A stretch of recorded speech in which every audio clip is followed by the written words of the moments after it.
নুরার লগে তিনজন লোক, চারজন লোক আছিল কারাগার। নুরার লগে তিনজন লোক ধরছে, আর নুরার আর দুজন লোক ধরতে, আর তিনজন লোক ধরতে পারে না।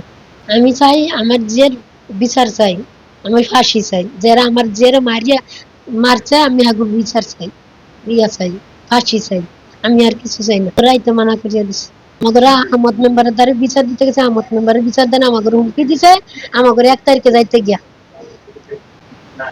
এবার আমার জেল লাশ পাইছি, আমরা জায়গা ম্যানেজার মারাইয়া মেম্বারের জানাইছি, মেম্বারের গতন বাড়িয়ে নেওয়ার পর দিয়ে মেম্বারের ভিতরে ফোন দিছি, মেম্বারের ভিতরে ফোন ধরে নাই আমাকে। না আমার বুঝ দেন না, লোক আমার কেউ ছিল না, আমার ছেলে আর 2জন লোক আইয়া তার এনে আইয়া তা সারি করে নিয়ে গেছে।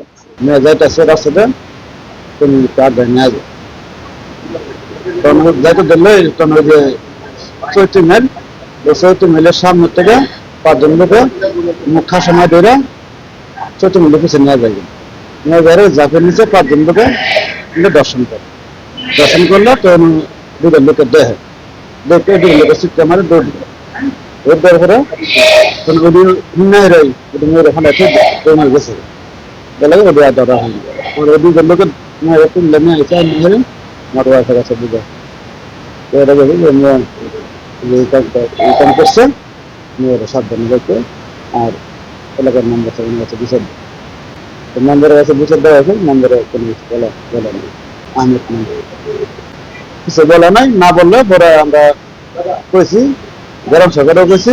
পরে আমাদের কি মামলা করে না, মামলা করলে তোমরা কি করবে না, তোমরা কিছু করা হয়তো তোমরা এসে ভালো হবো, তোমরা এই মাদক ডিস্ট্রিক্ট ছেড়ে তোমরা অন্য ডিস্ট্রিক্টে চলে যাবে।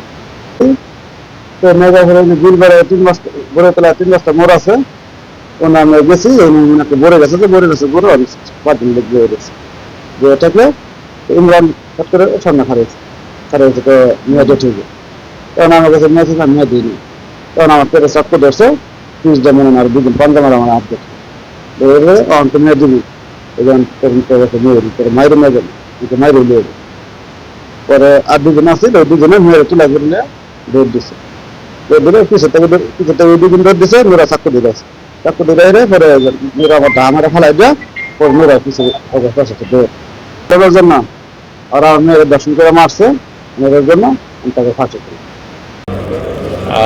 আমরা পুলিশ সংবাদ পাওয়ার পরপরই ঘটনাস্থলে গিয়েছিলাম এবং ঘটনাস্থলে যাওয়ার পরে তার পরিবারের সাথে কথা বলেছি। পরিবার বিস্তারিতভাবে আমাদেরকে বলেছে এবং বলার পরে তারা থানাকে তারা আগে পূর্বে অবহিত করে নাই। একটা ঘটনা ঘটেছিল আরও 10-2 তারিখে, কিন্তু আমরা তাকে জিজ্ঞাসা করলাম যে আপনারা থানায় কেন বললেন না। থানায় কিন্তু তারা অবহিত করে নাই। থানায় যদি অবহিত করত তাহলে হয়তো বা পরিস্থিতি এরকম নাও করতে পারত। তো আজকে আমরা পিও ভিজিটে গিয়েছিলাম। পিও ভিজিটে যাওয়ার পরে সেখানেও পরিবারের তার বাবা মার সাথে কথা হয়েছে, ভাইয়ের সাথে কথা হয়েছে, তারা বিস্তারিত বলেছিল। আপনারা ওখানে ছিলেন এবং তাদের কাছ থেকেও আপনারা কথা শুনেছেন। তো পুলিশ গতকাল যখন তাদের নজরে এই ঘটনাটি আসে এবং তাৎক্ষণিকভাবেই তারা ব্যবস্থা নিচ্ছে এবং এজাহার হয়েছে, এজাহারে 9 জন আসামি করা হয়েছে। এই ধর্ষক হিসেবে 4 জন এবং সালিশকারী হিসেবে 5 জন। তার ভিতর ধর্ষণ 4 জনের মধ্যে 2 জনকে আমরা গ্রেপ্তার করতে সক্ষম হয়েছি এবং সালিশকারী 5 জনের মধ্যে 3 জনকে আমরা অ্যারেস্ট করেছি। বাকিদের অ্যারেস্ট করার জন্য গত রাত থেকে আমাদের অভিযান চলছে। এই মুহূর্তে একটি টিম ঢাকার বাইরে অবস্থান করছে। আমরা ইনশাল্লাহ খুব তাড়াতাড়ি ধর্ষক এবং সালিশকারী যারা ছিল তাদেরকে গ্রেপ্তার করতে সক্ষম হব।